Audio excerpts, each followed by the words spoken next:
6 నెలలు కాల్పుల విరమణ, ప్రభుత్వాలు శాంతి చర్చలు జరపాలి. అయితే నిన్న ఇది మాట్లాడుకోవాలి మనం. ఇప్పుడు మన కేంద్ర ప్రభుత్వం కూడా ఒకసారి ఆలోచించాలి. ఇప్పుడు మనం ఎట్లా అయితే ఇండియా పాకిస్తాన్తో యుద్ధం చేస్తూ ఉన్నాము, ఇవన్నీ చేస్తూ ఉన్నాం కదా, బార్డర్లో మనం అది చేస్తూ ఉంటే మరి ఇక్కడ మావోయిస్టుల మీద పెట్టినటువంటి ఈ ఆపరేషన్ కగార్ని ఎందుకు ఆపడం లేదు? దేనికోసము ఆపడం లేదు? మావోయిస్టులు కూడా వాళ్ళు కూడా మేము చర్చలకు సిద్ధం అని చెప్తా ఉన్నారు. మేము చర్చించడానికి సిద్ధంగా ఉన్నాము, చర్చలకు సిద్ధము, శాంతియుతంగా మాట్లాడుకుందాము, మేము కూడా కాల్పులను విరమించుకుంటున్నాం అని చెప్పేసి వాళ్ళు చెప్పడం జరిగింది. ఒకసారి ఈ లెటర్ చదువుతా చూడండి మీరు.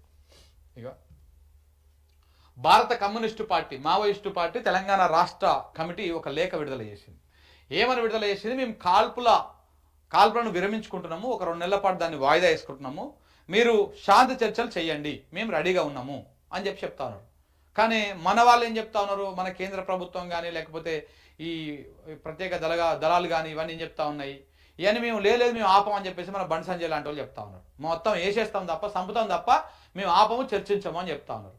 వాళ్ళు చర్చిస్తామని చెప్తా ఉన్నారు కదా, వాళ్ళు మేము మాట్లాడతాము, మా తుపాకులను మొత్తానికి మేము వదిలేసి వస్తాము, జనజీవన స్రవంతిలోకి వచ్చేస్తామని వాళ్ళు చెప్తా ఉన్నారు, ప్రకటిస్తా ఉన్నారు. అదే లేఖ ఇది. ఒకసారి చూడండి. తెలంగాణ రాష్ట్రంలో ప్రజలు, ప్రజాస్వామిక వాదులు, ప్రజా సంఘాలు, మెజారిటీ రాజకీయ పార్టీలు మావోయిస్టు పార్టీకి ప్రభుత్వానికి నడుమ శాంతి చర్చలు జరగాలనే డిమాండ్ను ప్రముఖంగా చేస్తున్నారు. దీనిని దృష్టిలో పెట్టుకొని మా నుండి 6 నెలల వరకు కాల్పుల విరమణను పాటిస్తున్నామని ప్రకటిస్తున్నాం. 6 నెలల దాకా, ఇవాళ నుంచి 6 నెలల దాకా మేము ఎలాంటి కాల్పులకు పాల్పడమని చెప్పేసి మావోయిస్ట్ పార్టీ ప్రకటించింది. ప్రియమైన కామ్రేడ్స్ మరియు ప్రజలారా, గత కొంతకాలంగా మా పార్టీకి ప్రభుత్వానికి నడుమ శాంతి చర్చలు జరపాలనే డిమాండ్ను మొదట తెలుగు రాష్ట్రాల్లో ప్రారంభించారు. దానిలో భాగంగా శాంతి చర్చల కమిటీ ఏర్పడింది. దేశవ్యాప్తంగా కొన్ని వందల సంఘాలు, వ్యక్తులు, ప్రముఖులు, ఈ పార్టీలు ఇదే డిమాండ్ చేస్తున్నారు.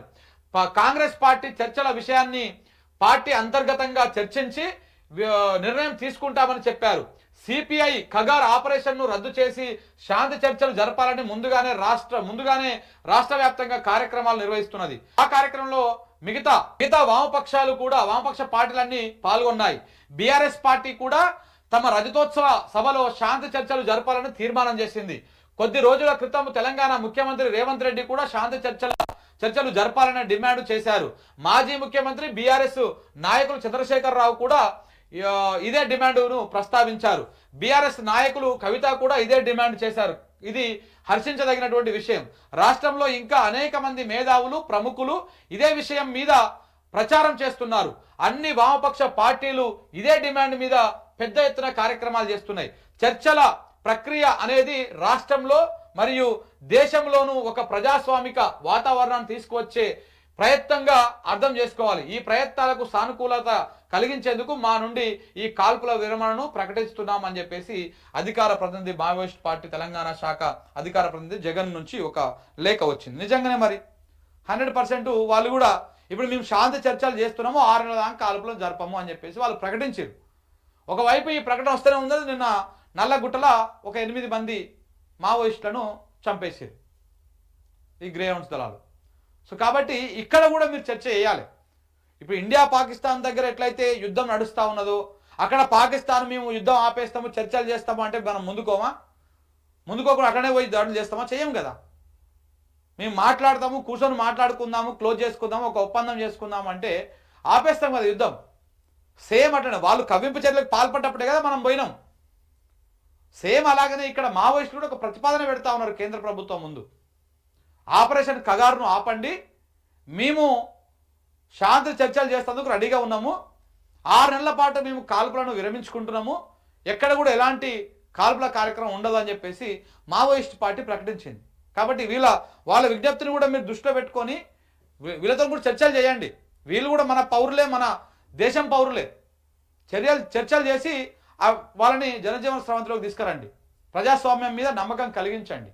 ఏపీకి అమరావతి శాశ్వత రాజధాని అంట. కట్కోరు అందమైన భామలు మిస్ వరల్డ్ను సర్వం సిద్ధం చేసిరంట. అందంతో కీర్తి, మహిళల్లో స్ఫూర్తి. ఈ అందమైన భామలు ఏందో కథ ఏందో. ఉగ్రమూకలకు నూకలు చెల్లినట్టే నిన్న రేవంత్ రెడ్డి గారు మాట్లాడింది. ఫామ్ హౌస్లో వండుకొని ప్రేలాపనల ఏడాదిలో ఆరోగ్య శాఖకు 11,487 కోట్లు వెచ్చించాం. 450 కోట్లతో రాష్ట్రంలో 90 ట్రామా సెంటర్లు ఏర్పాటు చేస్తామని దామోదర్ రాజన్. పేదలకు సూపర్ స్పెషాలిటీ వైద్యం అందిస్తున్నామని చెప్పేసి తుమ్మల.